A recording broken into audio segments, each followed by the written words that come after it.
Selamat datang saudara-saudari. Hari ini kita mau mendengar Yesaya babak ke-44. Tuhan satu-satunya Allah.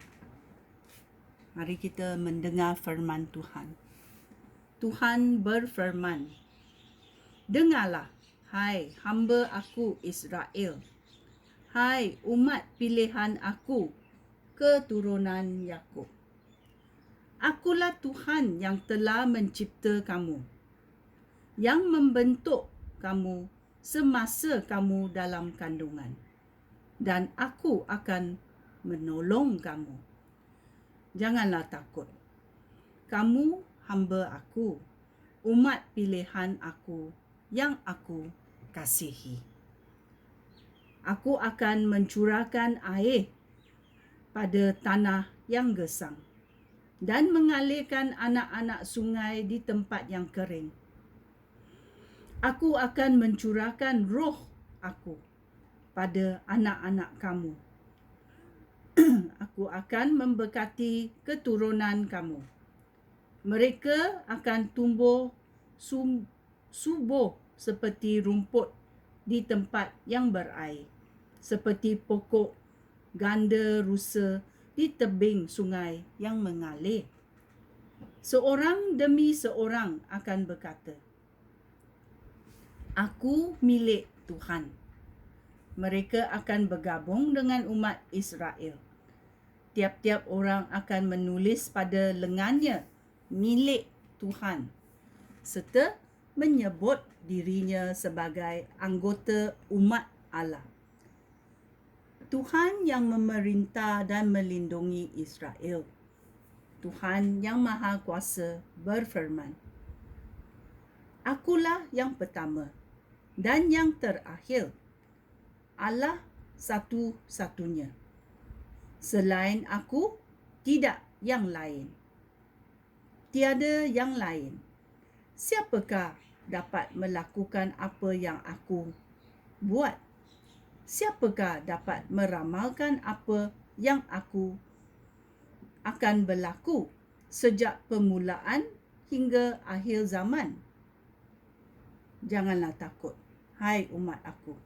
Kamu tahu bahawa sejak dahulu hingga sekarang, aku telah bernubat tentang segala yang akan berlaku. Kamulah saksi-saksi aku. Selain aku, tiada yang lain dan tiada pelindung lain yang belum aku ketahui. Ya. Tuhan adalah satu-satunya Allah. Tiada yang lain. Ya, kita mesti tahu kuasa dan Tuhan Allah sungguh dahsyat. Teguran terhadap penyembahan berhala. Ayat 9. Semua orang yang membuat berhala tidak berguna. Dan dewa-dewa yang dipuja mereka pun tidak berguna. Mereka yang menyembah dewa-dewa itu buta dan tidak tahu apa-apa. Oleh itu, mereka akan dipermalukan. Sia-sia sahaja membuat patung daripada logam lalu menyembahnya sebagai dewa. Tiap-tiap orang yang menyembah patung itu akan dipermalukan. Orang yang membuat berhala itu manusia belaka. Suruhlah mereka menghadap aku. Pasti mereka akan takut dan dipermalukan. Tukang besi mengambil sekeping logam, lalu membentuknya dengan menggunakan api dan pemukul. Dia mengerjakannya dengan sekuat tenaga, sementara membentuk logam itu. Dia merasa lapar, haus dan penat. Tukang kayu mengukur kayu. Dia melukis bentuk dengan kapur, mengukirnya dengan alat-alatnya dan menjadikannya patung yang berupa manusia yang cacat. Lalu meletakkannya di dalam rumahnya. Barangkali dia menggunakan kayu cedar, kayu oak atau kayu cypress dari hutan. Barangkali dia menanam pokok laurel dan menantikan hujan supaya pokok itu tumbuh. Demikianlah seorang mendapat kayu dan menggunakan sebahagian sebagai bahan api dan sebahagian lagi untuk membuat berhala. Sebahagian kayu itu dipergunakannya sebagai kayu api, baik untuk memanaskan diri ataupun untuk membakar roti, dan sebahagian lagi untuk membuat dewa yang disembahnya. Sebahagian kayu itu digunakan untuk menyalakan api. Lalu dia memakan daging itu dan berasa puas. Dia juga berdiam sambil berkata, alangkah baik dan hangat api itu. Kayu yang selebihnya dijadikan patung berhala. Lalu dia sujud dan menyembahnya. Dia berdoa kepada berhala itu dan berkata, Engkaulah Tuhan aku, selamatkanlah aku. Orang seperti itu terlalu bodoh untuk memahami perbuatan mereka itu. Mereka memejamkan mata dan menutup fikiran sehingga tidak mengetahui apa yang benar. Mereka yang membuat patung-patung itu tidak berfikir untuk berkata, sebahagian kayu itu aku bakar. Apinya aku gunakan untuk membakar roti dan aku memanggang daging lalu memakannya. Kayu yang selebihnya aku menjadikan berhala. Lihatlah, yang aku sembah itu hanya sepotong kayu. Perbuatan itu sama sahaja dengan memakan abu. Fikirnya disesatkan sehingga dia tidak dapat ditolong lagi. Dia tidak mahu mengaku bahawa berhala yang dipegangnya itu bukan Tuhan. Dia tidak mahu mengaku bahawa berhala yang dipegangnya itu bukan Tuhan.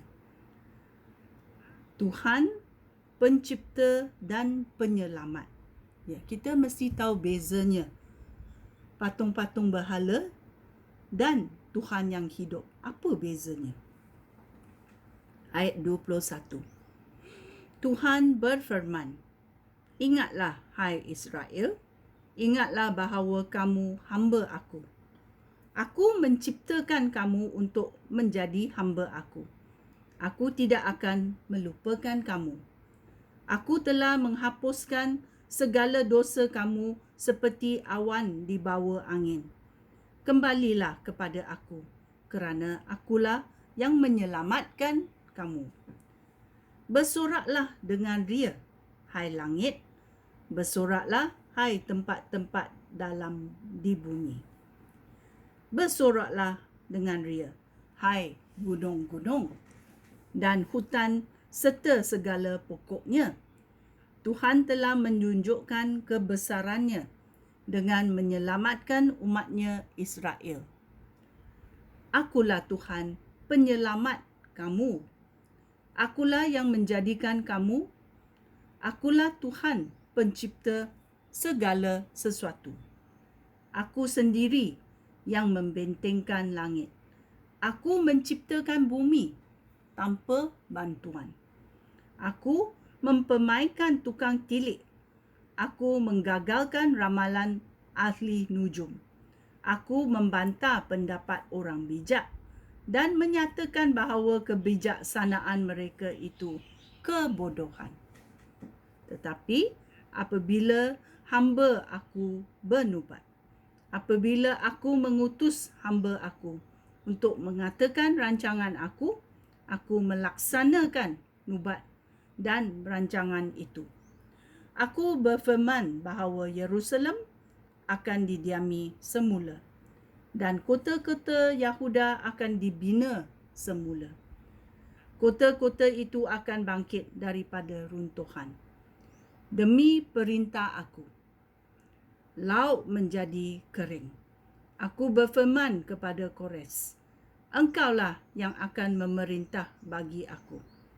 Engkau akan bertindak menurut kehendak aku. Engkau akan memberikan perintah untuk membina Yerusalem semula dan untuk meletakkan asas rumah aku. Ya, kita mesti tahu dan mengaku bahawa Tuhan pencipta dan penyelamat, dia adalah Tuhan yang hidup, bukan berhala-berhala, bukan kayu. Ya, bila kita enggan mengaku, kita tutup mata dan tutup telinga dan kita tidak menerima kebenaran. Sebagai tukang kayu ini berkata, sebahagian kayu itu digunakan untuk menyalakan api. Lalu dia memagang daging, memakan daging itu dan berasa puas. Dia juga berdiam sambil berkata, alangkah baik dan hangat api itu. Kayu yang selebihnya menjadi patung berhala. Lalu dia sujud dan menyembahnya. Dia berdoa kepada berhala dan berkata, engkaulah Tuhan, selamatkanlah aku. Adakah ini kebenaran? Kita mesti membuka minda kita supaya kita menyeru Tuhan yang hidup, membuka mata, minda, telinga kita supaya kita melihat kebenaran dan menuju kebenaran. Ya, ini adalah Yesaya babak ke-44. Tuhan satu-satunya Allah dan tiada yang lain. Sekian, terima kasih. Shalom.